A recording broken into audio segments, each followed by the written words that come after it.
Welcome to the meeting, and we'll start at 6:04. It's going to take me a second to get used to having people on screen. It's not. This format is going to take me a few minutes. Okay. You don't need any sound. You don't need. You're good. Yeah. Okay. So we'll call the meeting to order at 6:04. David, you're recording. I am recording, and Okay. we don't have a minute ticker, but I'll send her the recording. Okay. And she'll create And the we'll be all minutes. set. Yep. Okay. Okay. So we'll start with any changes or additions to the agenda. We do have a hire tonight, Right. which Which will come on. we actually plan to hit for.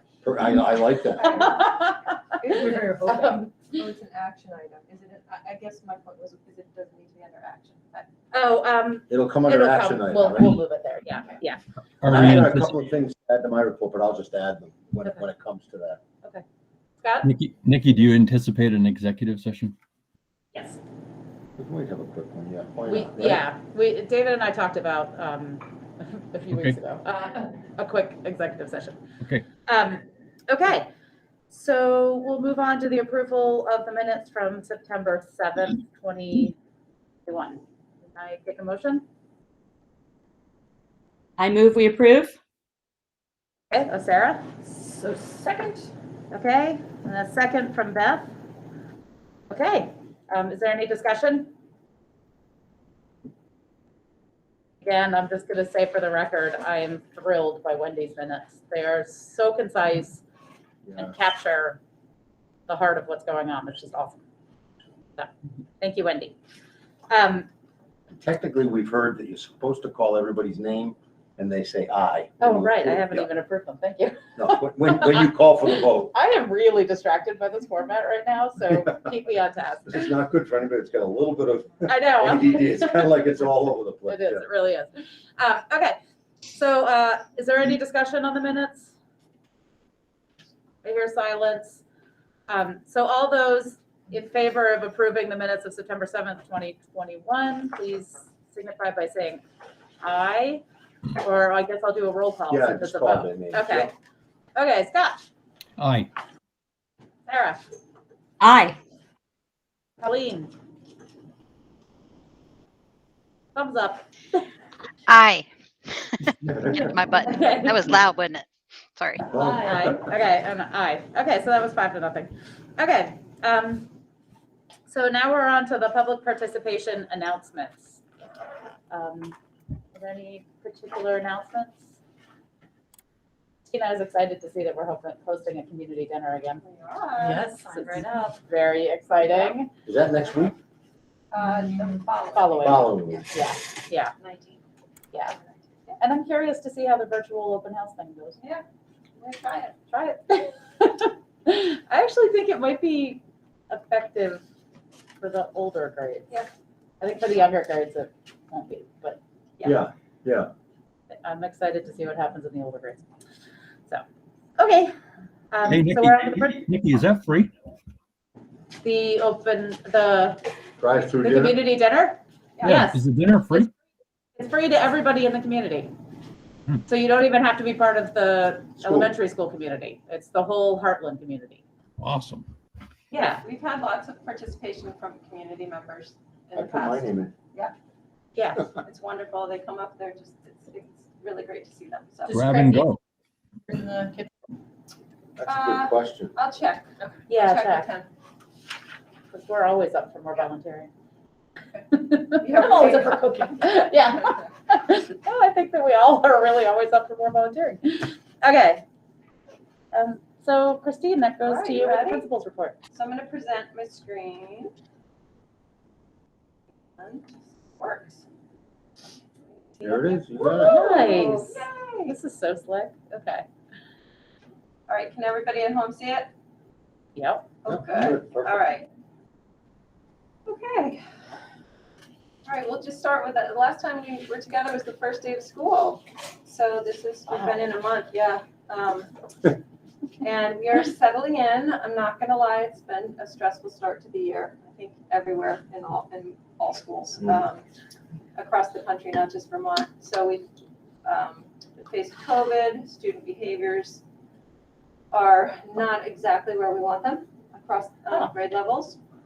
We have some kids that really haven't had real school in 3 years, I mean, a traditional year. So that's more of the, And some kids coming back from remote. So yeah, it's not settled yet. so it's the reintegration. Some of it, yeah.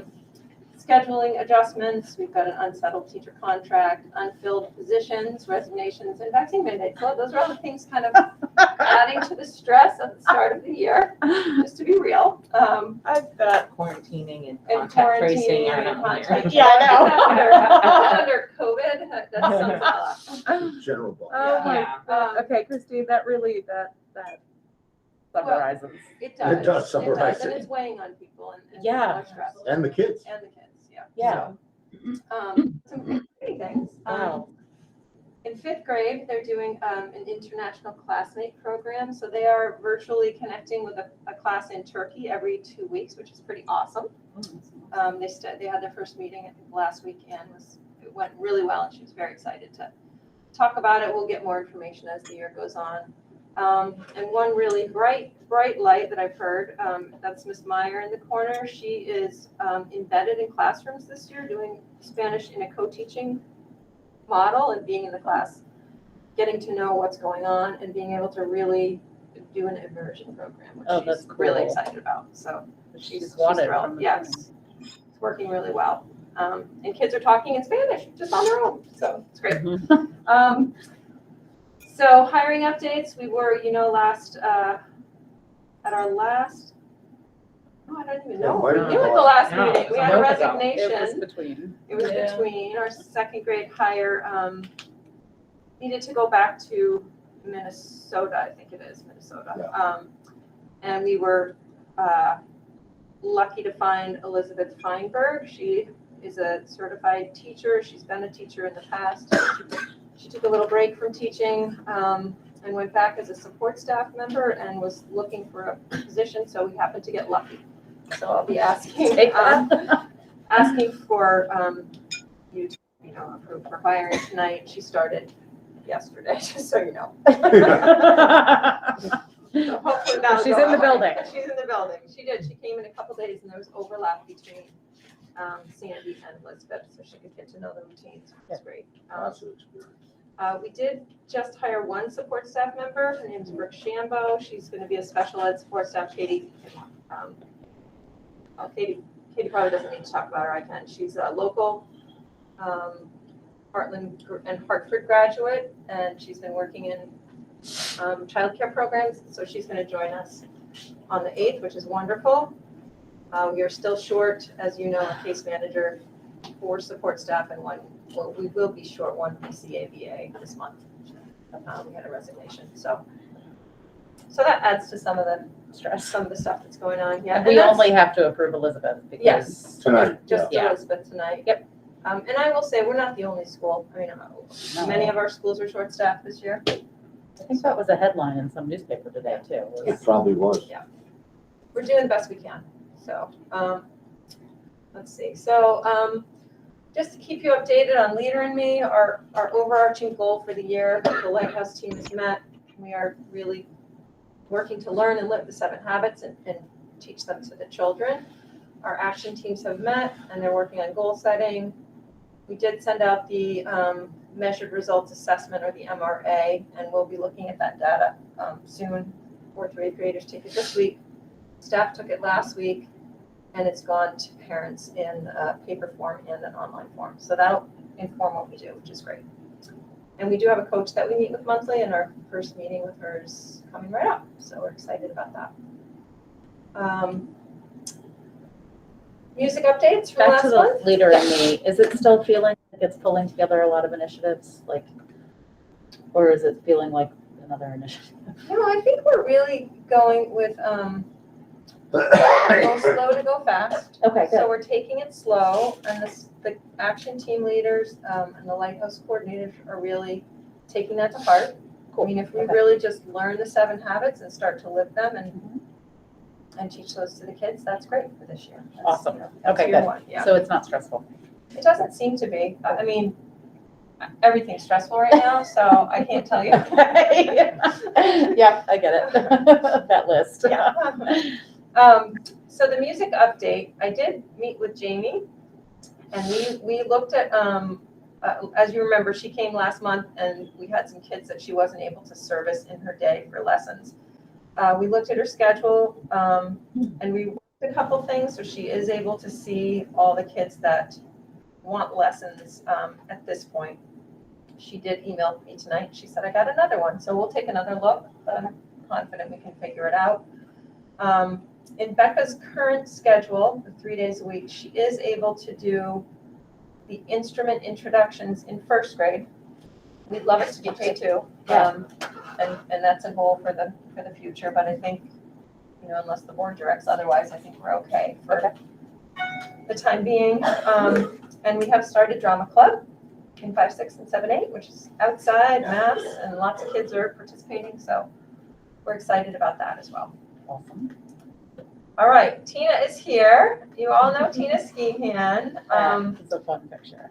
Yeah, we thought it would be important for you, since one of the things we're working towards is student engagement, and we're doing that in leadership, student voice and choice, and student leadership. Doing that through interdisciplinary units. So it's a work in progress. It's a different way of planning. It requires collaboration, which a lot of teachers aren't used to. Some are, some aren't. But Tina's going to give you just an update of what we've been doing, because it's really exciting and awesome. And Tina's definitely been a lead and spearhead on this work.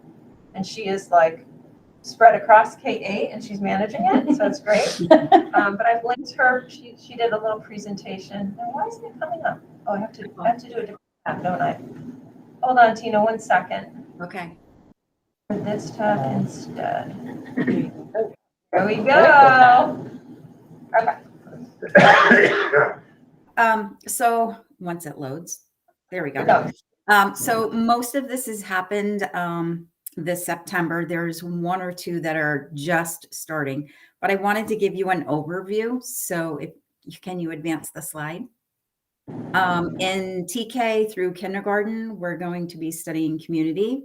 So we're going to take an exploration walk up into town, learn about the jobs in town and the people that help us. Becca is going to come in and do a music connection. If we all remember the song People in Our Neighborhood by Sesame Street, I think that's going to show up at some point. We'll do a little marching on our walk, which is also music related. And the community band is going to do a virtual meet with them as well.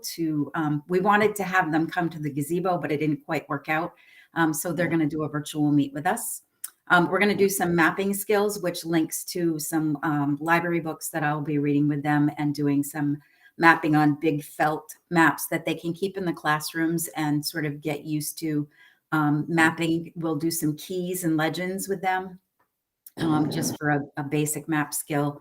And in art, Anne is going to be looking at some architecture and making paper bag buildings to put on the map to make it 3-dimensional. So it's just sort of a beginning mapping for them and understanding community. The classroom teachers will be focused on the people in the community. So go ahead and advance the slide. In first grade this week, we've started an author study with Kevin Henkes. So I read the book Birds with them today in small groups. They're coming to the library. We do a beak exploration with tweezers, spoons, and a toothpick, and some objects you can see in the picture to kind of think about what birds eat, what materials. And then we also, from the book, looked at colors of birds and the beaks of birds. And they designed on paper a bird and made a model of a bird. So I get to see 2 groups each day for 45 minutes. And because they're small groups, we get to do sort of that whole framework in one period with the smaller kids, which is nice to be able to get them the hands-on experience. So go ahead and advance. In second grade, really trying to get them to learn some basic research skills. We've added in Pebble Go this year as a district, which is a database geared for all learners. So even non-readers can get onto this database and explore different topics. So we After we did some mapping of the library, you can sort of see we talked about nonfiction and fiction books, so they know where the books are in the library. We ventured onto the computer to get Epic and Pebble Go and did some explorations. We researched some animals. They each chose a mammal, and you can see we made some finger puppets that kind of bobble on your finger, which they were very excited about. So we did that in second grade. Third grade, we actually met over the summer. That was some of our summer work. And we've developed a brain-based learning and executive function unit for the first one. We started with a whole class marble run to kind of get them thinking about the challenges of doing group work. Then we did, the students made Play-Doh in math class, so some measuring. Then we took that Play-Doh and we made brain models, and we studied the different parts of the brain from the brain stem all the way to the frontal lobe, so they understand when they're having big emotions, there's a place in their brain that is responsible for them having those emotions. And so knowing where it is, being able to think about, well, I can control this. I can try to bring my emotions down a little bit, and understanding that it's okay to be frustrated. So then we went on to reading Engineering Elephants, which is a great book that goes along with STEAM and IDL. And we challenged them to create either a car, a surfboard, a fashion design, or a helmet for their elephant. So you're looking at two of the cars that were designed to hold their elephant. It's so Awesome. Yeah. It was really fun. Go ahead and advance to fourth grade. In fourth grade, with a new teacher, we decided to do sort of a concentrated study on the electricity unit, and which is the sort of thinking about energy transforming to different energies. And so we're connecting to science, ELA, Spanish, math, and research skills. Their first mission was to take an LED light, coin battery, and copper tape by the end of the week. And they created light up monsters, which was kind of fun. And the Spanish teacher actually, what came in on the tail end of that exploration. So she jumped on and did a Spanish couple of lessons with that. And in ELA, they also did some narrative writing. So I just put down a couple of other things we'll be doing. They'll be creating cardboard gingerbread houses that light up. They will wire them to light up. And they'll have a budget for that. They're going to make Jigglebots.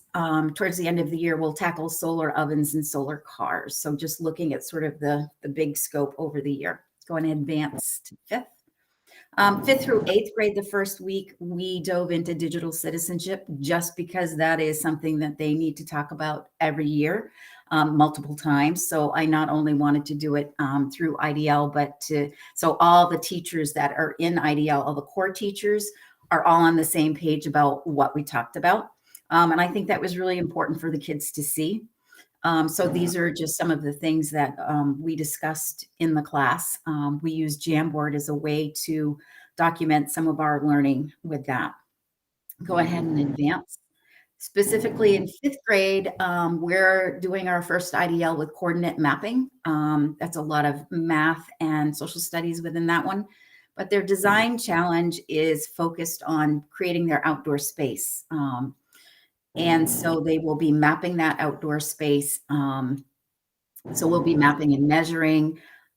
We will give them some voice and choice. So in their design challenge book, they were asked to come up with things they wanted to learn about, but thinking about how it connected to math, ELA, science, and STEAM. And this Friday, we're going to do a space cleanup and creating an accessible space for students with disability, because we'll be sharing that space.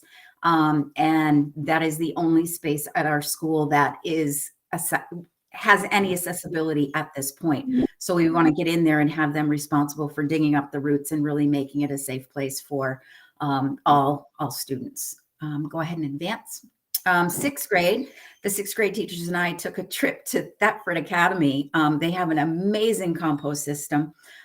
So we are looking to create one here at HES. The students started data collecting at the beginning of the year about our food waste and are graphing that information. I gave them a lesson on research skills and some databases to use when we research for the how and the why of composting. So that is currently going on. They'll move into a design challenge to create models within IDL time.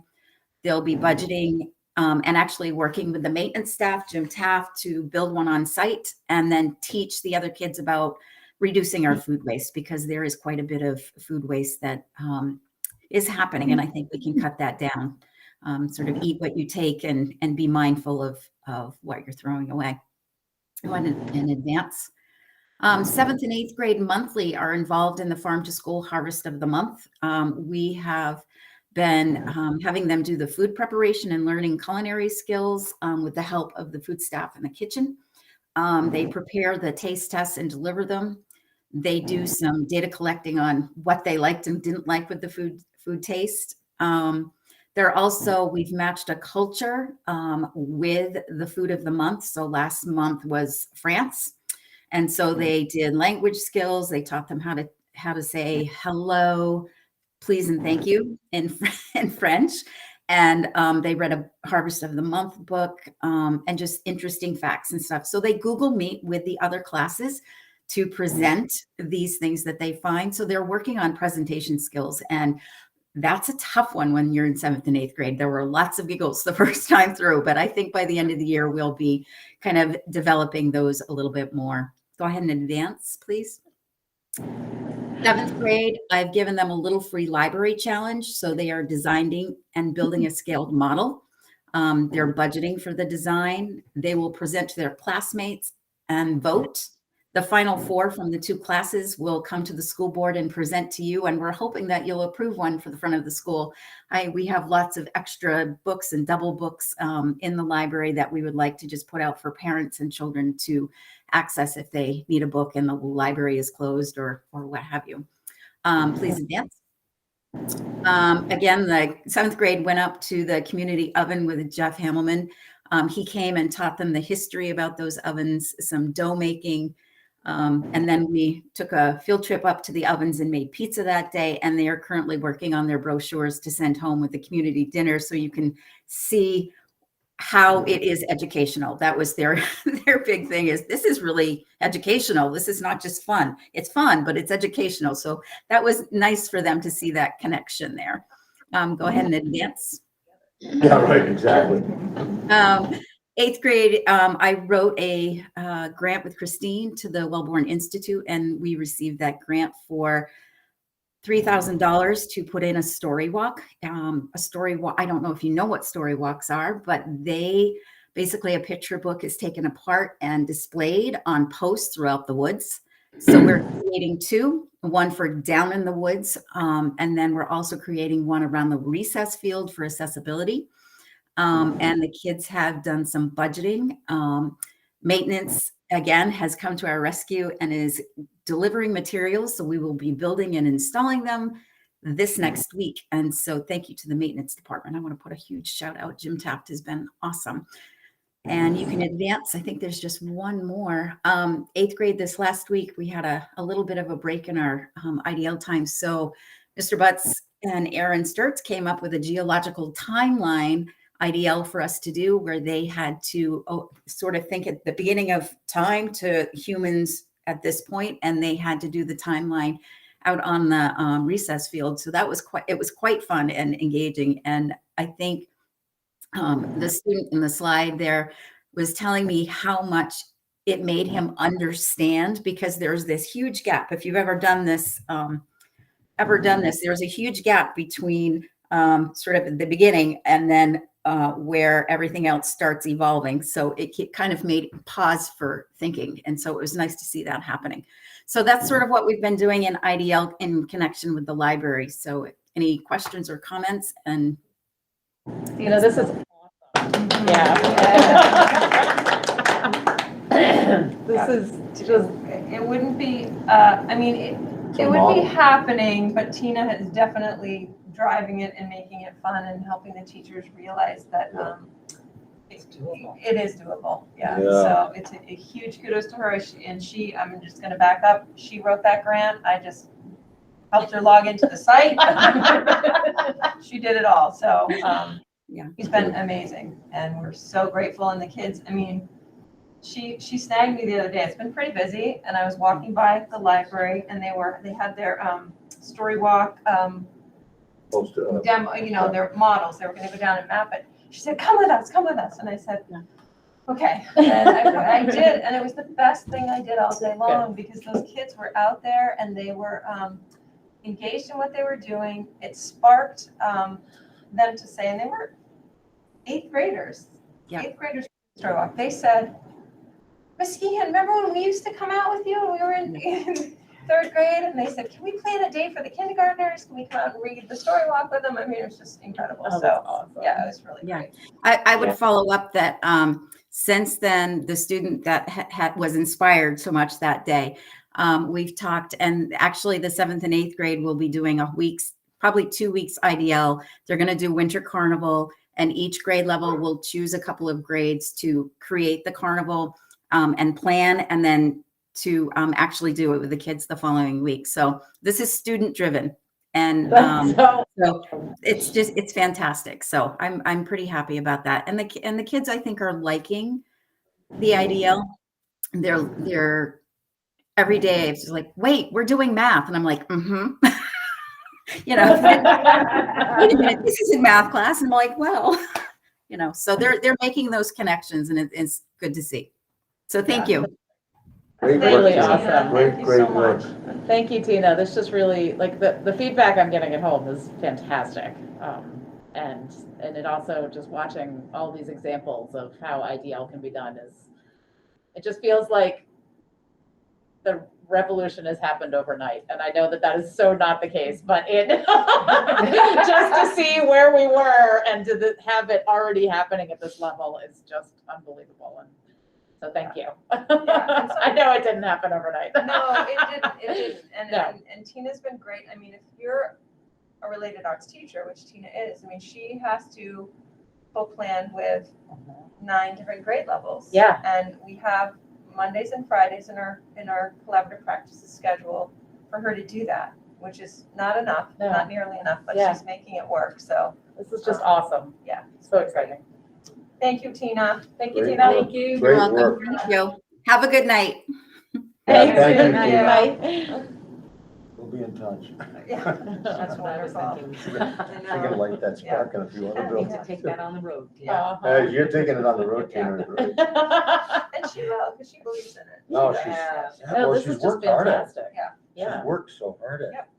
And she does. She has the backwards design template. That's what they're using, which is a way to plan. And it's not hasn't been used by a lot of teachers. So she's showing them how to. Plus, do it. she's got Great. that elementary experience Yeah. too, which kind of, Yeah. you Well, know, and I that- love seeing community folk being Yeah. like Jeffrey. Jeffrey's a world famous baker. Like, Yeah. how many people even get exposed to that? I can Yeah. imagine that. And the Yeah. pizza was delicious. Yeah. For sure. Yeah, it was It's just fun. awesome. It was great. Thanks, everybody. Yeah. Okay. Are they so- gonna oh, They're building yeah. their own, is that the idea? Are they gonna build their own? Jeffrey approached me this summer. He said, could do it. I've got this dream, like I want to teach kids how to use about this oven, how to use it. And so we pulled in Kelly and Tina and actually Larissa, I think was the teacher connection. And they planned this That's great. experience for the kids. They had to, he came and he did a presentation. They made the dough together one day. And then the following day they got to go down and cook and That's eat. great. It was great. It really was. I'd love to see that continue. And he's Yeah. a highly experienced beekeeper too. Yeah. Is he really? Yeah. Wow. And Sweet. Carrie Bryson Just works at King Arthur, and she came too and helped. Oh, Yeah, nice. which was great. That's She has awesome. 2 boys and first and second. I believe. and my guess, if Cool. you like pitched any of this to King Arthur, they would fund Oh, anything. God. Well, Yeah. I have to say, the Heartland Farmers Market paid for all the materials, all the supplies. They donated them. Wow. Nice. Is that great? That's really Yeah. cool. So, yeah. Wow. Community, yep. The next grade, so his dream is to do it in every grade. Oh, cool. So he's going to, I think, next month or early November, as long as the weather cooperates, he's gonna move. I think they're gonna do 5th grade next, I think. I think that's cool. Let me Yeah. know if you allow chaperones. Oh, outside, for sure, yeah. Okay, so back to the not so fun stuff. You build us Well, we up appreciate to the fun take us stuff. That's enough of Show the that. positive, yeah. So you probably know we had an exposure first week of school. Yes, we know. Yeah. Many of you We know, know. we have students in that grade. We had to quarantine fifth grade, trickled into sixth grade soccer because they're together in the afternoons. But we did it. I mean, the teachers on a dime flipped it. We hadn't even deployed Chromebooks yet, so we had to figure that out. The kids know how to do it, so they did I was it. gonna say, from They did like, Yeah. before doing it to now, like, last year was, they did a really good job. Yeah, they did a great job. They did. Especially with that much notice. They didn't even know the kids yet. I mean. They didn't. No, they did it. It was crazy. And the kids, for the most part, most kids were there and present and did what they needed to do, so we were happy about that. We did have one other small case with a Hartford Middle School football exposure that impacted some students, and they're at the level, if they're vaccinated, the rules are different, so we had to navigate through that, but no cases since then, knock on wood here. I don't think it's. I know. Christine, you're freaking me out. Quick, come on. Yeah, we don't want it. Yay, we're all set now. That's all we have to do. No Okay. vaccines, we just need to knock on. Just knock Just on knock wood, on wood. yeah. We planned for surveillance testing. It was supposed to start this week, but it's on, the state has it on hold because they have some other ideas. One of them is test to stay, and I'm gonna let David talk about that in his report. He'll explain it, and test to stay and test to, there's another name. Test to play Test to play. and test to stay. That's all I know about. Why, did you think there's another one? I'll look on my phone. I've got Yeah. that, yeah. So David can talk about that. Just a quick anti-racism task force update. Some of you are on that committee. We did meet with Dr. Melissa Crummigan last week. She gave us some amazing feedback on our group work and our policy. And I linked it, so if you're interested, you can read it, because I think it's really important for all of us to understand the policy pretty clearly, because we're going to be asked to explain and defend it. So those are linked in this presentation. And then we are tasked with getting into our small homework groups again, and making an action plan, which we'll do this month, and then we get back together in November as a whole group to review our action steps. So I'll keep you posted. And I think it's important on this one is that, what was the saying that you had for Leader in Me is, Go slow to go fast. go slow to go Yeah. fast. Can you tap that Just tap screen? that screen. It's gonna go off, yeah, sorry. And Oh, we this did- screen. Okay. Yeah. There you go. Yeah. I was like, what screen? What screen? The big screen. The big screen. The big Yeah, I screen. think the go slow to go fast is definitely Time's out of it. the mantra that Half hour. Dr. Crum has Yeah. gotten us to kind of embrace a little bit. Yeah, we are definitely doing the work. We're doing the work We're and doing it well, and Right. it takes time. it takes time. Yep. And we're okay with it taking time now, which I Yeah. think we weren't before, so I think that's. Okay. Future events, which you heard already, the Grab and Go Community Dinner. Scott, the sign up is linked on this presentation, so you can sign up if you'd like to get dinner that night. Anybody can. We're going to do Walk to School Day tomorrow. So students that want to are going to get dropped off at the library, and we're going to stay in grade levels so that we're not breaking our COVID guidelines. But we'll be outside, and we're going to be masked because there'll be a lot of us. But we're excited that we get to do that. That will be Lacey, Steve, our PE teachers, spearheading that. Virtual open houses are happening this month, and / listening conferences. I know some of the younger grades are doing it their own way. They're going to do maybe one-on-one listening conferences with parents instead of a whole group, so that they can really get to know the parents and have parents have a chance to ask questions. So That's good. it's a mix, yeah. Teachers are going to be sending stuff out about that. And then we are in the middle of some assessments, as you may have heard from your children. They've finished TMP, or they're finishing TMP this week. They've got Exact Path coming, if they haven't already done it. Some classes have. And Panorama, which is the SEL screener that we're working on developing, will happen at the end of the month, right, Angie? Yeah. So, and we'll be reporting out on that data. I will say I've gone around to classrooms and I've seen kids on Exact Path, and I'm asking them, do you like it? Is it fun? It's not. The fourth graders, I asked 10 of them, they all said they liked it. It wasn't Oh. bad. And it looked, Is that the one that's timed? well, they have to take the diagnostic part is not fun. Like when they take the assessment that places them, that's not fun. Yeah. But once they get on their learning path, it seems to be a little more engaging for kids. So far, that's what I've heard, but I'll keep. Is it I'll keep timed? asking. Yeah. They have to do it for so many minutes a week for the program to be. Oh. Oh, no, I was just thinking, I just know, The Laura was assessment is, complaining about ones that was like math problems that you have to do them under us. And then it answers for you. yeah, Maybe that's. yeah. No, that did happen last year too, I remember that. Yeah. It could be. I'm not aware of that, but it could be happening. That's part of the. I'll ask I gotta about it. find out Yeah. about that. There was Yeah, some 'cause mention about I forgot about that. Talk about that. That's stressful for kids. It is. Okay. And parents. Yeah, and parents, and parents too. Just, I don't know if this is under items for discussion.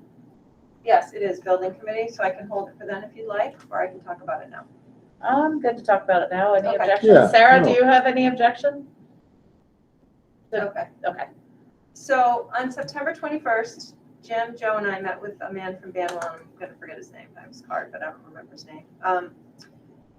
We met with him for over an hour. We did a walkthrough. We asked, for some ideas about future projects. Talked about what the biggies are, what the big needs are, and asked if he could give us what it would cost for a site plan.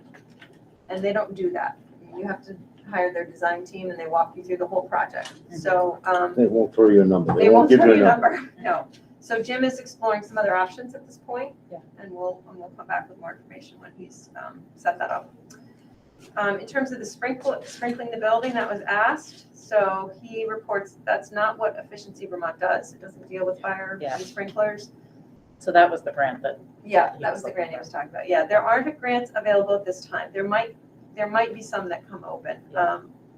But his thinking is if we're gonna do a sprinkler system, it's gonna have to be engineered step by step. We're gonna need a holding tank, a mechanical room. And it would make sense if we're going to do any construction that we do it at that time. So that's Jim's update. that makes sense. And that concludes my report. So I'm happy to take questions.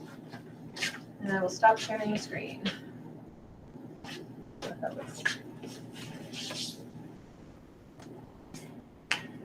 All right, Okay, okay. so. We got it? We're good. Good.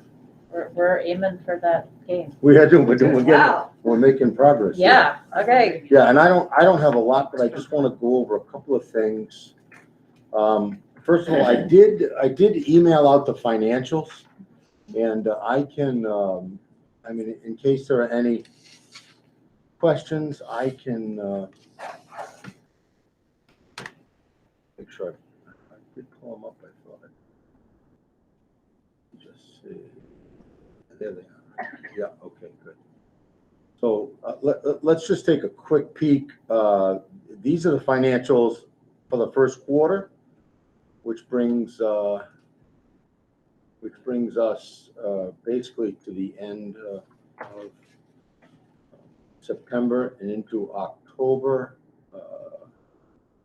Did you all get these? Did you all see these already? So that kind of gives you a sense of where we are. One thing I did notice when I was looking a little closer at this, it shows you right now with $140,000 surplus. But what Ed did is he encumbered everything that is non-negotiable. He encumbered it pretty much to almost 100%. So for example, on wages, he's got wages encumbered, not to actual, right? But to, the year-to-date expenditures, the 410,000 are actual. But the encumbrance, right, is not actual. So in other words, the better way to get the actual, I think, since this is quarterly, would be to take that 400,000 basically and multiply it by 4, which is probably going to be closer to about 1.6 million, 1.7 million. So I have a funny feeling that you're going to have more, and Ed would kill me for saying this, but you're going to have more available balance because, as Christine said, we haven't hired people. We had a lot of staff turnover. We hired some newbies in place of some veterans, that left. So I think this 147,589 is a very conservative number. And I think in second quarter, I might ask Ed if he could get a little closer on the actuals for wages, and because that's where the bulk of your money goes. So if we can get there, that's fine. Because if you notice, a lot of the other line items are all pretty much right around that 100% mark. The ones that are fixed.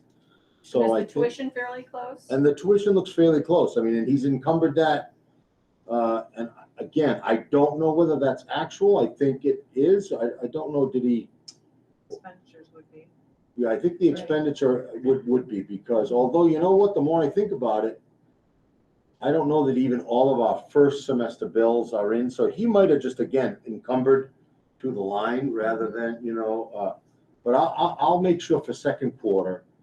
It's not bad to see a conservative number, because then you don't get excited about lots of money to spend. But for second quarter, which will come out, sometime in January, it'll run us through December 30th. I'll try to be a little more careful with those actuals and talk to Ed about that as we go forward. So anyhow, that's the financial statement. It's always good to see positive than it is to see negative, right, as we go forward. Christine mentioned all the COVID stuff, so I won't necessarily repeat all of that, other than to say that the state, as I've said in my email blast to parents and to the communities, they're looking at ways to find less intrusive, less exclusive methods of quarantining and testing, so that kids can stay in school. I mean, and that TTS or test to stay.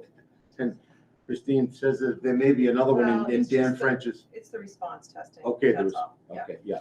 But essentially what that is just trying to use a more aggressive rapid test. And if you get a negative result, you can stay in school, but you have to take that rapid test every single day. You get a positive result, you have to go, get a PCR test to verify that it's positive.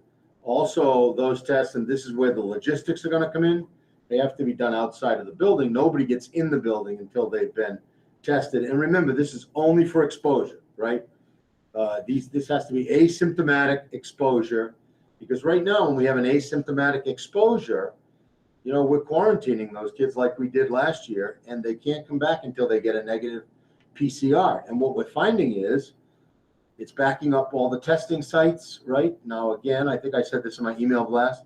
Mount Scottney was good enough to open a new site, which I hope helps, because we were waiting anywhere from 3 to you have to wait a period of time before you can take the test. Then we were waiting anywhere from 3 to 7 days. Some of these kids were out 7, 8, 9, 10 days before they could trickle back. Heartland, as Christine said, didn't feel it as much as Wethersfield felt it. At one point, Wethersfield had almost half their students in quarantine. And then that creates another problem, because what we're finding with those PCR tests this year, which we didn't find last year, because the Vermont Department of Health was geared up for this, but this year, because of that staggered reentry, you could be a 5th grade teacher with a class in quarantine, and all of a sudden the next day, 4 kids can come back, but the other 16 can't. And then the next 8 can come back. So you can see how intrusive this can be for a classroom of kids. And right now, we had some teachers, thankfully, at Wethersfield that were willing to allow their class to be live streamed for those kids who weren't ready to come back in.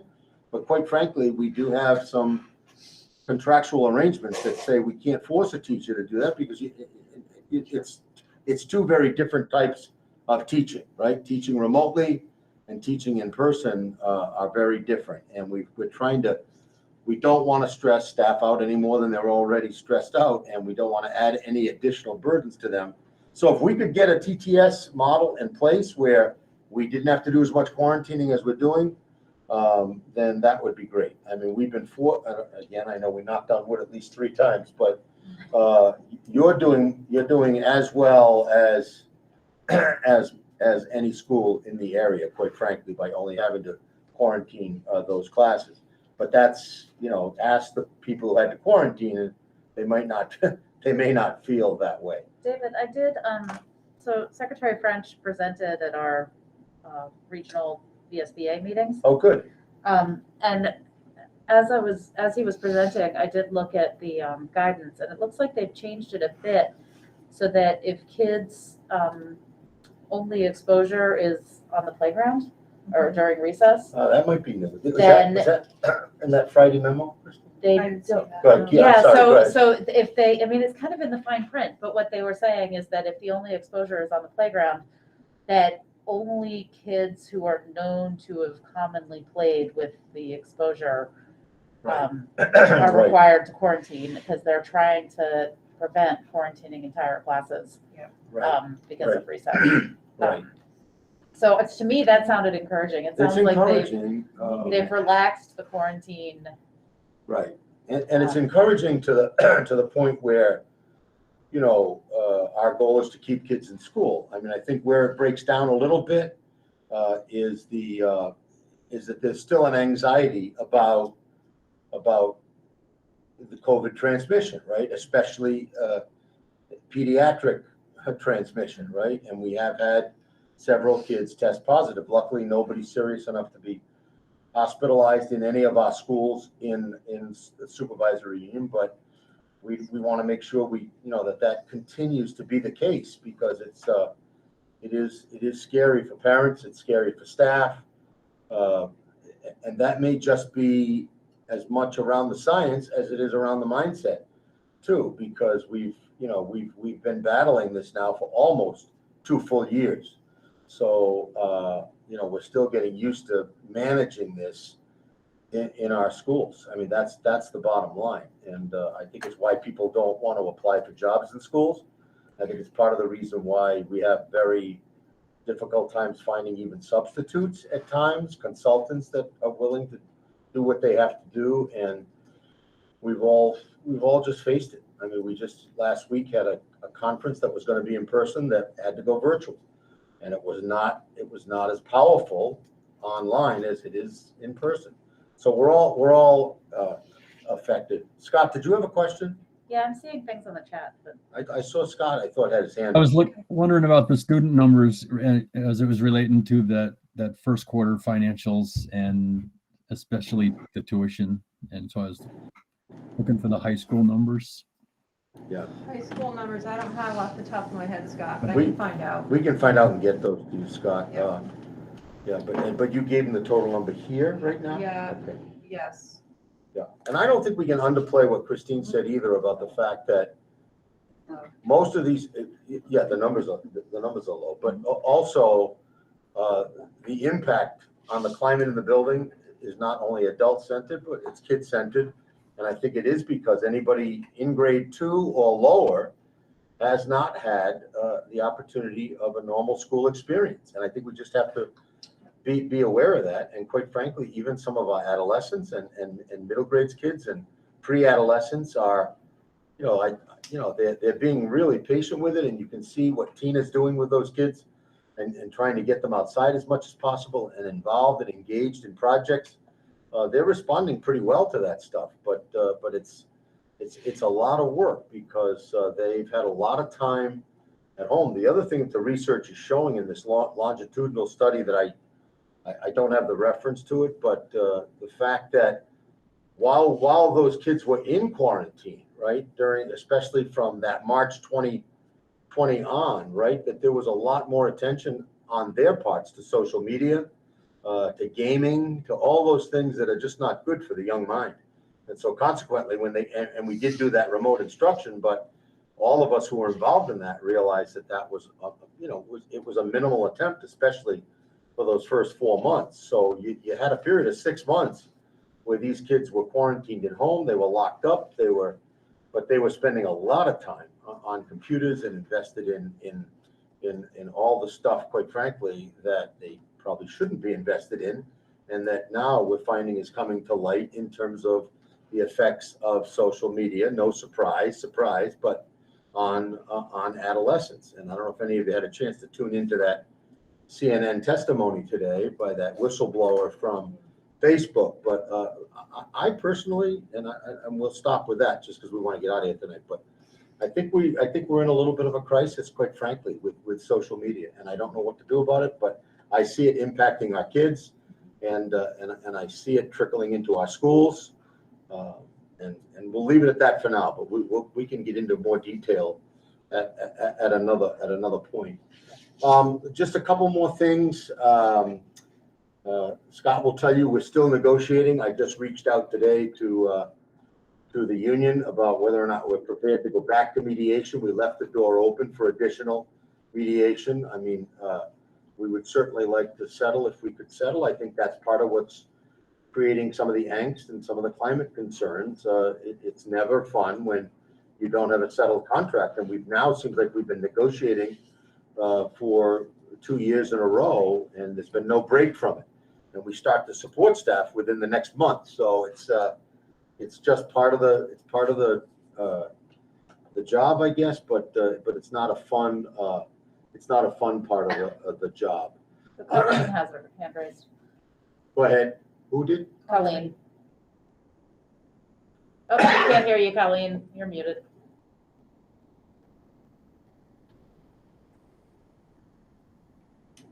She's getting that volume going.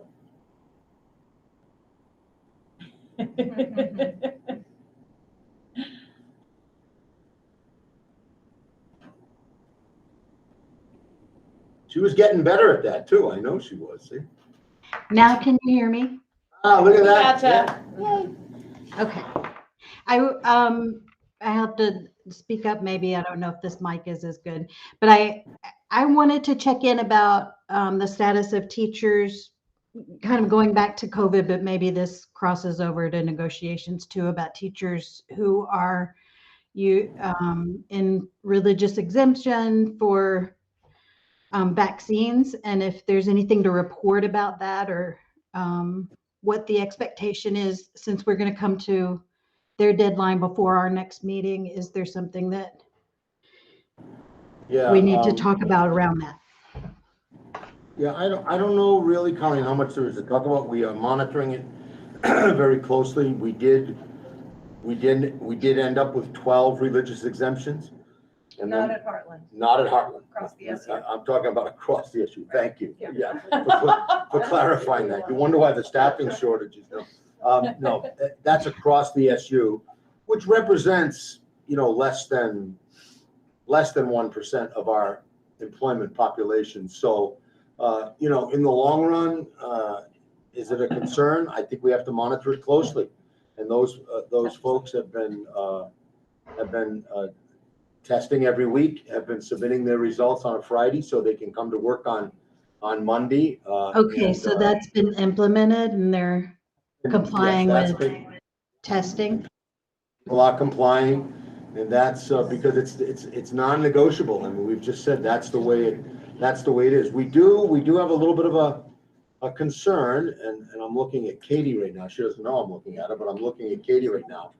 But we do have probably another, I don't know, half a dozen employees who will not apply for an exemption, and and whether they're still contemplating, I don't know. Oh, so but we've they've got- till You're saying there's 18 people then that are not vaccinated? 18 people that are not vaccinated throughout the And 6 of SU. them have refused or Correct.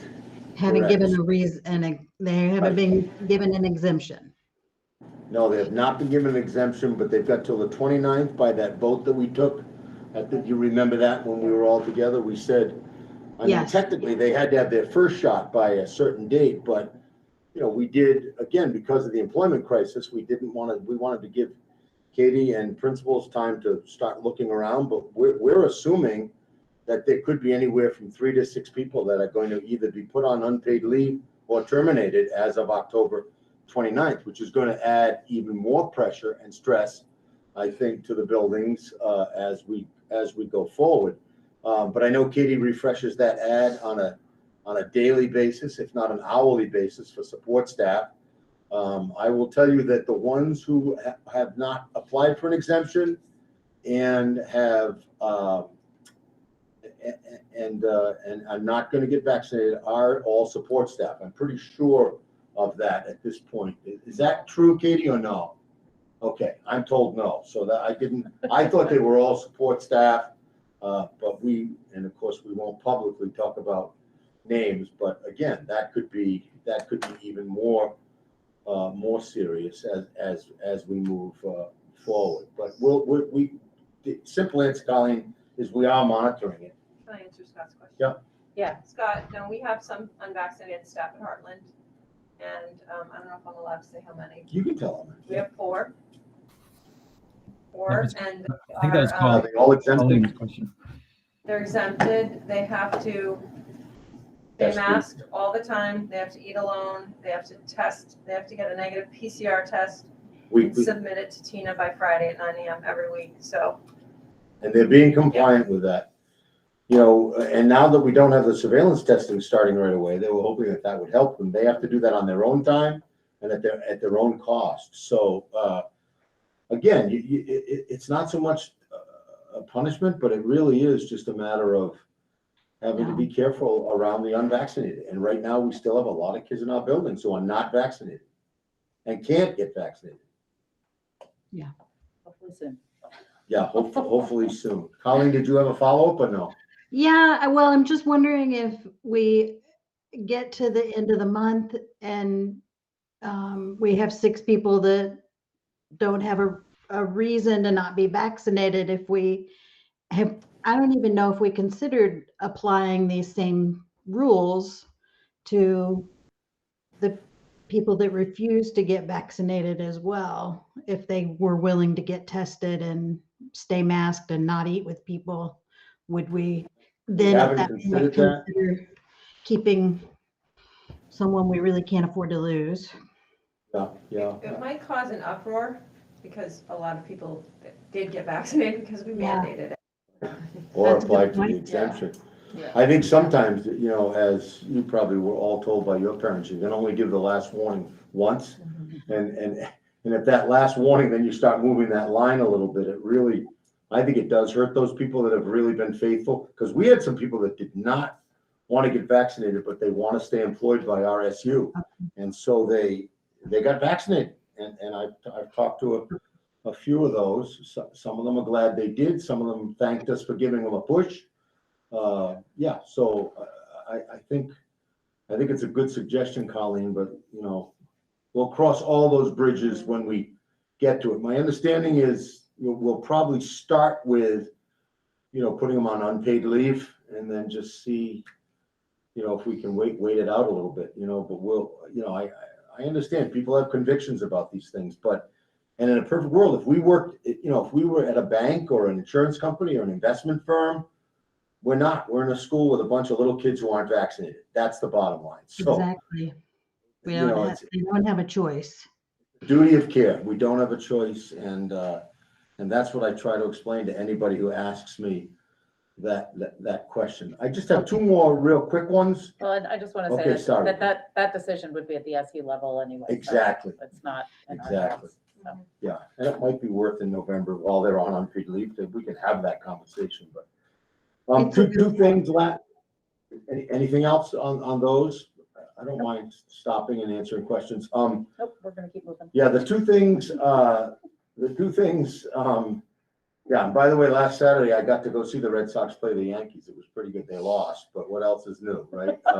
And they plunked me right in the middle of a Yankee section, so it was horrible, you know.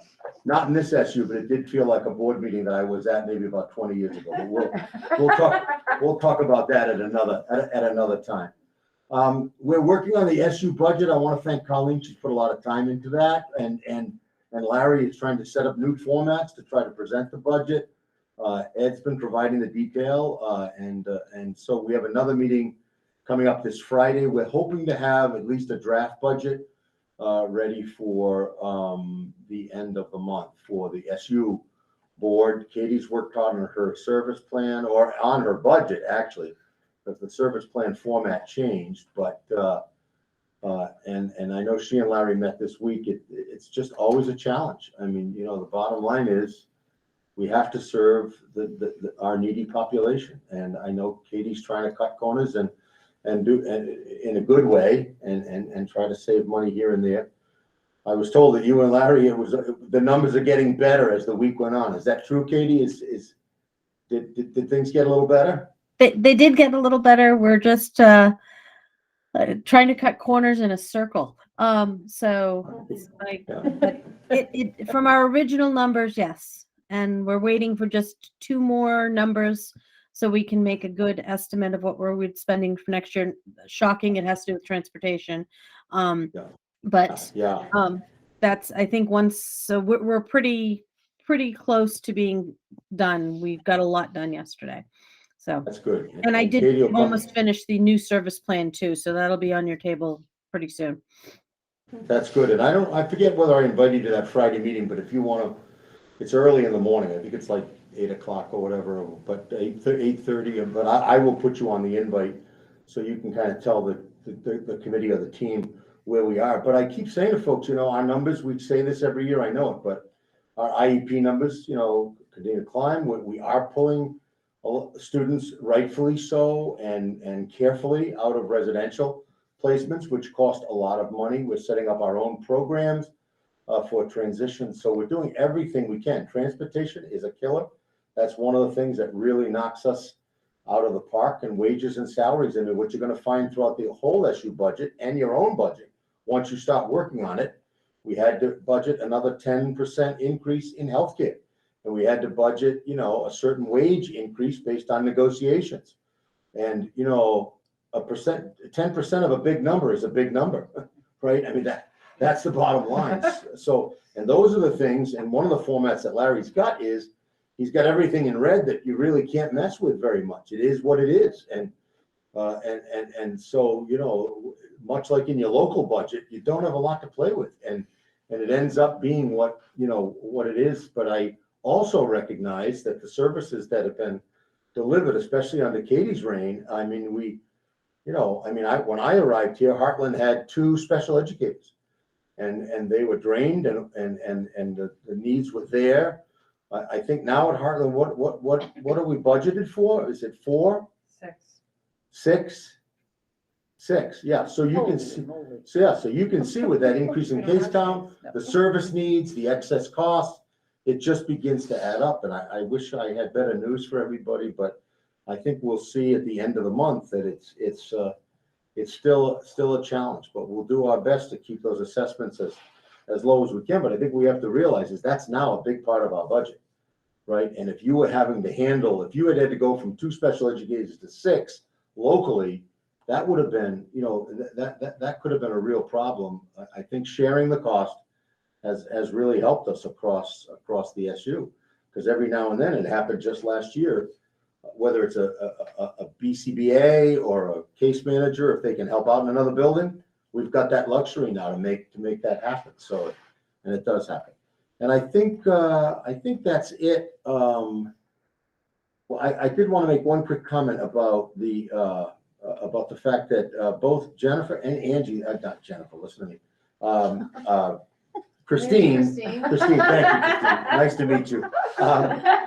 Christine and Angie are both in an aspiring superintendent's cohort. That is, I mean, I don't want to get the board bummed out about Christine aspiring to be a superintendent, but Christine has a lot of skills and she's not planning to leave in the next year or 2. But the truth is, I'm a firm believer in growing talent and helping people get better at what they do. And both with Angie and Christine, I think we've got a lot of talent there. And Vermont Superintendents Association for the last half dozen years has been putting on this year-long course, essentially, where they get everything from soup to nuts on what it is to be a superintendent. So I don't know if either one of you want to say anything, but I'm feeling good that they're both in that cohort. Yeah, we had our first class last month. We have homework, which is No downtime. got a couple of Got to do your homework. 40-page articles to read this week. They gave us plenty of time, 2 weeks. They gave us 2 weeks to do it.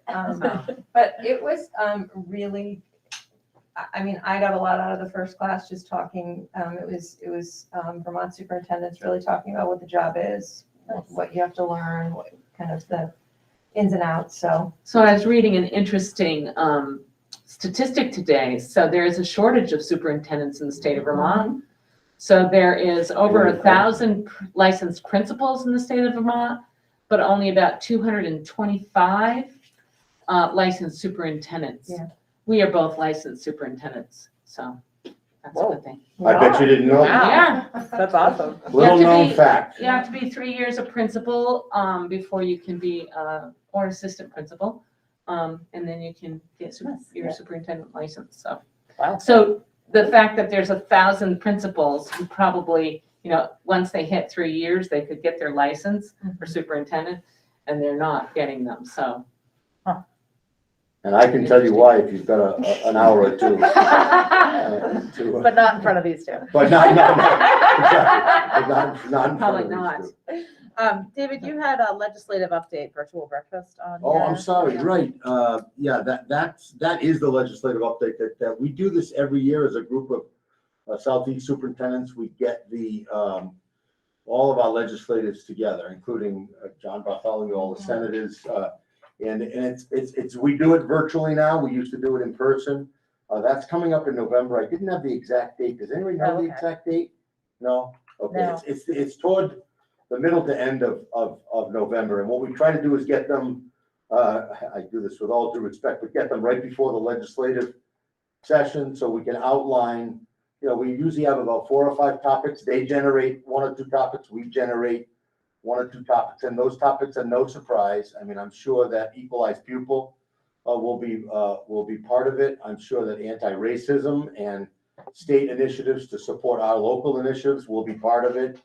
And no more big changes? And we have begged them, no more initiatives, no more, no more great ideas for us to implement in this environment. And I'll tell you, much like not to embarrass anybody, much like our school boards, we have great legislators in this area too, and they really care a lot about their communities, and so that's coming up soon, and it's usually a very rich discussion that we have with them. What was one of the take homes that I got from Secretary French's pop into the VSBA regional meeting was that people can't handle anymore. No. And so That's- I think if there's anything that you can convey to our legislators is that nobody can handle anymore. Like Christine, your list, it just summarizes it. And from the school board standpoint, we can't handle anymore because COVID came hot off the wheels of Act 46. And the school boards have been flat out for 5 years now? And everybody Time for a just Time for a pause. stop and let us get our feet under us. Yeah. And I then we can talk about big I think Secretary French is committed to that because that's the same message he conveyed at our recent curriculum leaders Yes. meeting. And It's the one of the legislature. things he did warn, It's the it's the legislature. legislature, it's managing our Yes. legislature.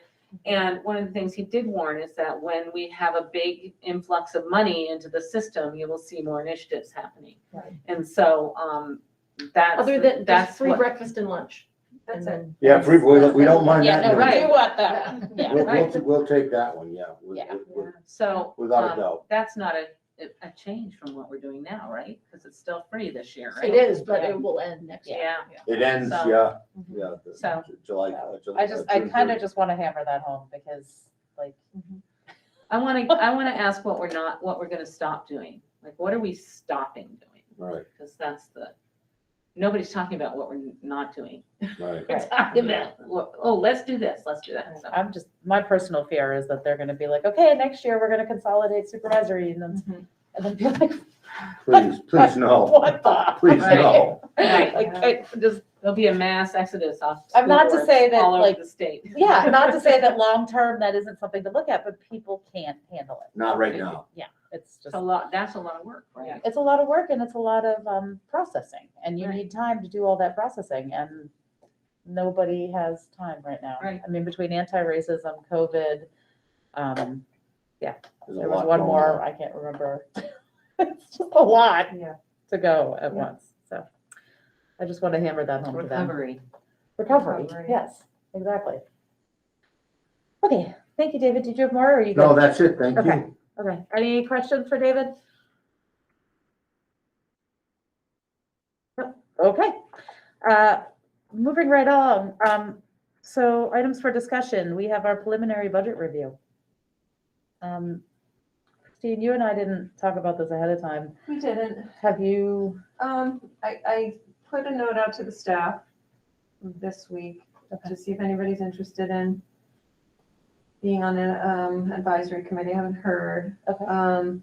I don't foresee, I'm not gonna be advocating for big changes. The only item I think that I might put on there is the music position. Yep. Staff might have some other ideas, but I'll find that out, but Okay. I'm not gonna be proposing anything drastic. Okay. So. And I think, Yeah, if there's anything else the board feels, needs consideration, I think this would be a good time. I would look back at the things that we cut last year. That's a good idea, go back to that cut Because list. I know there was, Tina had a lot of creative ideas. yes, yeah, there and- was a lot of library Yeah. purchases. Well, and tech stuff, so I think just looking back at Yeah. what we cut to, those were Thank important a you. year ago. Yeah, no, those were important a year ago, and I think that what Mhm. she's doing right now, having additional tools may be amazing. Yep, definitely. She's really good about, when I put stuff out there, she gets back to me and. Good. She's very good about that, so check in with her. I do feel like, we're doing, things feel right. Mhm. And that's, I'm speaking for myself, not as chair or anything. It just feels like the work that we've done in the past 4 years has set us up to a situation that it feels good and that we've got the programs that we want. There's a few equity things that we've talked about. Oh, yeah, we do need to talk about those. Yeah, we need to keep those on the radar. But for the most part, I feel like the programs that we have in place are really solid.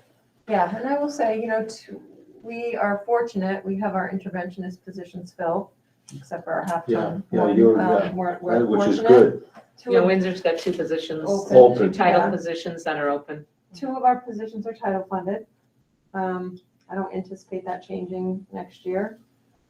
It'll be interesting what they do with title funding, if Yeah. more money gets put What's into our free title and reduced funding. number for this year? We're not sure yet. We'll find We're out. still Trying to collecting. scramble Yeah. those It papers. should be October 15th. we should- November is when the student count It's not gonna report be a is good, done. like always, it's, with the universal lunch, It's going to, I think, and I've done my best to make sure people filled it out, but it was an online application this year. We sent it home on paper to those people that didn't respond to try to get them back in, but you're right, it's free, so you don't have to fill out the paperwork right now. Yeah, because We've people been don't trying. equate it Yeah. with teaching positions and intervention programs I and do things tell like them that. that in a letter. Right, so it's educating Right. people. I wonder And if they're we still should looking hit at- them again. One I last wonder if we time. should hit them, make one last blitz. Yeah, I mean, Linda's been on it. I made her create a spreadsheet. Oh, So okay, great. So been she's on it, tracking she's actually, individual they're families. calling people, I think, yeah. at We times, are, yeah. we are really pushing it. Good, that's yeah. fantastic, because Yeah. people do need to understand that it's more than just Yeah. food. Right, it does set us up. Beth, are they looking at if they were to go universal, are they The looking state at alternative ways or- to calculate poverty? Well, if it's universal, so it's just like Right. across the board, so it won't, I don't think Right. it'll matter in this. But they're still gonna need poverty numbers for like title Oh, programs. yeah, so they'll have to do it. just They'll have to by- figure it out some other way. Yeah, they'll have to collect data some Which other way. makes sense anyway. I've never liked the idea. that Yeah, it's- no, I Yeah, mean, it that's a doesn't- lot On a of pressure on voluntary one sheet form. of paper, and I think, I mean, just even going with direct certification numbers, things that are not necessarily having to get a response from a parent Yeah. or guardian, I think Yeah. would be the way they would Yeah. end up going. Yeah, because I mean, if it's nationally, then nationally they'll have to change Yeah. the way they're doing it. But- The other thing to just keep in our minds is we have 2 ESSER-funded teachers in our building. So when we did our budgeting, we did it for 3 years, but as you know, things can change. Sure. We're hoping that those people can stay for 3 years. They're helping reduce our class sizes. They know that. I mean, I told them when they were hired. that it was not a, it was a 3-year. We anticipated it to be a 3-year position with ESSER funding, but just things to keep in mind. And we won't know what the funding. I think we need to be present at the community forums and all the ESSER conversations about recovery. For our and really- ESSER and really 3. Make our, for our ESSER 3, and really make sure that Heartland's represented in that Oh, gotcha. conversation. Okay. Not that we went about it by school, because we certainly did it as an SU, but, Yeah. we just need to make sure we're. I mean, and the initial feedback on that is more mental health supports. We know that reduced class size and more intervention opportunities does help students with their mental health, because there's less stress for them. Yeah. So And they're able to build they build relationships. relationships. They have a strong support network. So And hopefully the we're not state, that far, we're not far off of No. what people are Yeah. saying is Yeah. needed. Sorry. I'm just hoping that in 3 years from now, the state funding formula will be more Be different. representative of Yeah. the needs of communities Yeah. than it is right now. Yeah. And Elizabeth announced last night that they're taking public testimony on that equalized pupil, because that's where it's gonna help us. Because what they're trying to do is factor in things like rurality, right? The fact that we're a rural community, and some other factors that'll play to us, I think. And then a little bit of talk about doing away with the excess spending threshold, like for good. But so again, if you're interested, I think Elizabeth knows the link. If anybody wants to just give 2 minutes of testimony about how it could be good for this town, I mean, I think that would be great. Yeah. I think it's one Wednesday night from 5 to 6 maybe, or Like 6 to tomorrow? 7. That's tomorrow. Tomorrow. And Elizabeth has the information. Okay. If you want to reach out to her, she can give you that link. She's going to testify again. She testified once as a legislator. She's going to testify also as a parent in a rural school, right? Right. So, Okay, so I think that seems to be a good preliminary budget review. Do you guys have any of our remote? we'll try to get a draft by You're good? next month. Okay. A draft Heartland budget? A draft Heartland budget we can not by this month, but by November. By as well. November? Yeah, and I think I've told Ed to get those wage and benefit spreadsheets out, and, because that's where you start with the fixed costs, and then, but I think by, it might be pretty crude, but Yeah. we should be able to have Okay. some. That'd be good. I'll check into that. Okay. Yeah, that would be great. But November's next month. too. November's next month. Should be here before, Yeah, and then it's December, which gets crazy, and then guess what? We can have a preliminary. We gotta go to print in January, so it Yeah, creeps up on you fast, too Yep. fast. Too fast. Okay, we all good? Thumbs up on the screen? Okay, looks like we're good. Okay. Okay, so, hey, moving right along. We are on items for action. So, what's our teacher's last name again, Christine? Her name is Elizabeth Feinberg. Feinberg, Yep. okay. Where'd I put her name? Okay. So I will take a motion to hire Elizabeth Feinberg for a second grade teaching position. So move. So Beth moves. Do I have a second? Okay, screen people, it's gotta be one of you. This is Sarah. Sarah's got it. I guess I can second, but I don't know. Okay, is there any further discussion about that? Except that we're excited that we managed to pull her in with no Yeah. forewarning. You gotta call those names again, Nikki. Yes, okay, so I have to do a roll call. So we're gonna vote now. Beth? Aye. Okay. Sarah? Aye. Scott? Aye. Colleen? Aye. Nikki? Aye.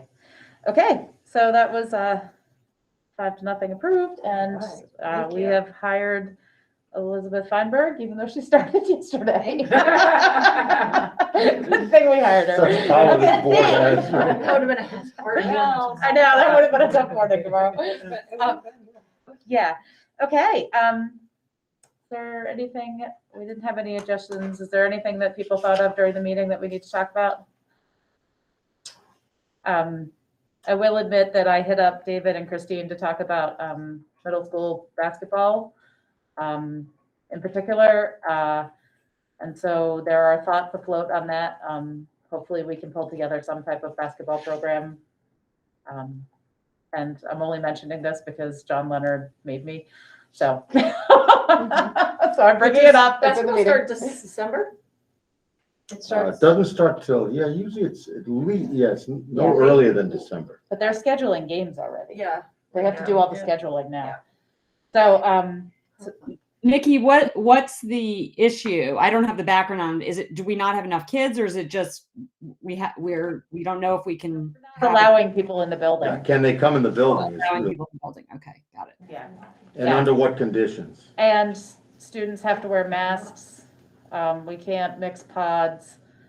So there's a lot. Are they vaccinated? Yeah. Yeah. So there's no guidance yet. But one of the thoughts is that maybe if they're vaccinated, then it becomes a little bit more doable. So do we require people that want to play middle school basketball have to be vaccinated? Because age-wise, they should all be there. So, Is there going to be a athletic committee meeting I was soon? just thinking that now. I was Okay. looking to see whether I'd sent out an invite yet, Yeah. but we'll do that like soon. yeah. We get all the ADs from the 4 schools, or the 3 Awesome. districts together. And then the other one that popped into my head is that, like, I'm gonna go knock on wood in a minute, but maybe our younger ones could be vaccinated by Yeah. By December, then. Yeah, and so there may be, even January. Sometimes the younger kids Yeah. have a shorter season. yeah. So and what John was saying is if he could even get a few clinics organized or something, Yeah. that it would be good. And I'm gonna go knock on wood that Knock those on kids wood. get vaccinated. Because we need them to get vaccinated. Okay. So I think that's it, and we need to set the next agenda. So that would be, So we Set the community Preliminary forum budget. date. Did we set the date for the answer form? No, we did not set, no, we didn't. for the ESSER forum? Yeah, Yeah, ESER 3, we talked about it at the board meeting, at the SU board meeting, to have Set a a ESER local. forum in each Right, yes. We haven't set that. community. We just need to set a date for that.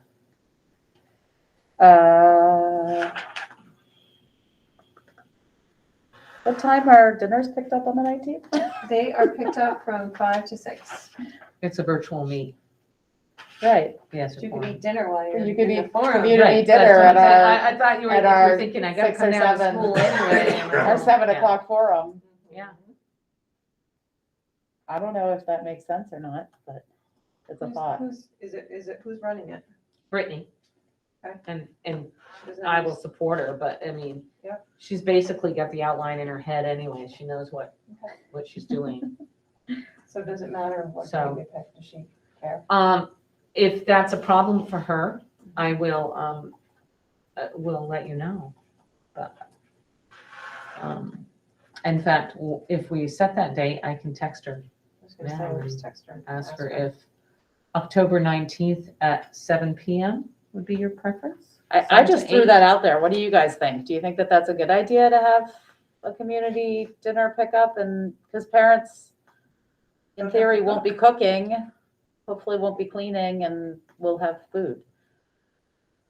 She could promote it in her invitation, pick up your dinner and then log on Yeah. to the forum. Sarah, are you talking? I was just sort of repeating what you said. I think that makes sense. Makes it kind of an event. Yeah. Okay.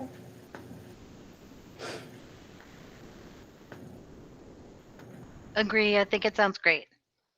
Okay. And 6 o'clock is the, 5 to 6 is pickup. so by 7, Yeah. we can have dessert together. Mhm. Community ESSER dessert. Community ESER dessert, yep. I think I'd rather have a cocktail. Well, we can if we're home. Okay, so our next board meeting would be the 2nd of November? Yeah. Okay. My phone tells me is election day. Okay. Mhm. Okay, so. Okay, so we'll have so everything will be the same with the principal's report and the superintendent's report. And you guys can fill those in. So the big items for discussion will be, we will take the preliminary off of the budget review and do a initial budget review. It's not quite preliminary, we've moved to initial. And am I missing anything? We need to talk about equity again. I think it'll come up in the budget talk. I think so too, yeah. Yeah, because I mean, if we're. I think gonna a budget reintroduce meeting, major- yeah. Major sports stuff. I think a budget meeting covers a meeting. More on the building. Um, If I have more, yeah. Yeah. If we're able to meet. Buddy. Right.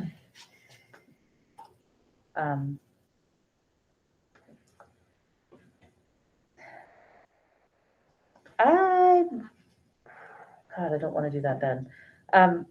In December, help me remember next time. I'd like to look at how our scores were for SBAC and TMP. I have the SBAC scores all done. You Got do? them done. They're just still embargoed. Because Oh, they're not on the annual snapshot. They have to be shown on the annual snapshot before we can talk about them in a public meeting. yeah, But I can, if I have permission, I can share out the data with you. You just have to keep it to yourself, oh, right? Yeah. Is that Yeah. legal? Yeah, Okay, yeah, it's, I can yeah. do that. Yeah. It's SBAC, it's not TNP yet, because Yeah. we haven't finished that yet, but Okay. I will share that out with you. yeah, I think that would be really helpful. Okay. Happy to do that. And then maybe, I'm gonna put scoring on here for the second, and we're gonna talk about the budget, and if we're tired, we're gonna say we're moving scoring to December. How do people feel about that? Scoring. When you say Like, scoring, like, you mean but TNP? TMP Yeah. and as, like, just a discussion about all of that and how our kids are recovering and where they need recovery and all of that. I feel like it's too much, but if I don't write it down here, then we'll miss it for December and it'll be gone. No problem with the 19th, by the way. There's no problem with the 19th. Okay, the 19th, looks like it's go. So recovering, okay, scoring. Um, Okay, I did send home, just so you know, we were able to release the individual student reports. They went home Friday. Yeah. So hopefully everybody got them. Oh. They were, they should have been in your. Check the back Friday pocket. folder. Check the folders. It has already turned into the black hole. Yes. What am I missing here? Okay, so that is more than enough for an agenda, and we'll probably push stuff to the next month. So check on that. I would take a motion to go into executive session to discuss a student issue. I will motion to go into executive session. Okay, that was Beth. Second? I will second. Thank you, Colleen. You guys Hey, are the this I got group one, today. one question before we actually make that move. The ESSER community dinner meeting extravaganza, is that a Warren school board meeting? No, it's a community forum. Right, but are we all gonna show up virtually? I think we do not talk to each other and observe and comment to the community, then we're not. Okay, They're listening as community members. I don't think, I think you're there Yeah, as it's community community members. members. David, the community forum, because Brittany and I will be running it, and you probably also would be there. The school board is there as representatives, but not because it's their meeting. No. No, that's correct. So they could be asked questions and could address questions, or even they could participate as a As member. community members, really, Yeah. right, yeah. Yeah, so we don't have to warn We it. asked about warning, I don't think we have to warn it, no. Yeah. Okay. No. okay. And a matter of fact, that was decided, because. If it's a Does another community, community make your that community, decision? and it's not a board meeting, then Yeah. you're okay, yeah. Thank you. Thank you, Scott. That was a really good question. I'm glad you asked. Thank you. It's a for the public meeting versus a public meeting. Exactly. And we're not gonna make any decisions. We're just Right. gonna sit and listen. Okay, so all those in favor of going into executive session, I'll do a roll call. Beth? Hi. Okay. Colleen? Aye. Scott? Aye. Sarah?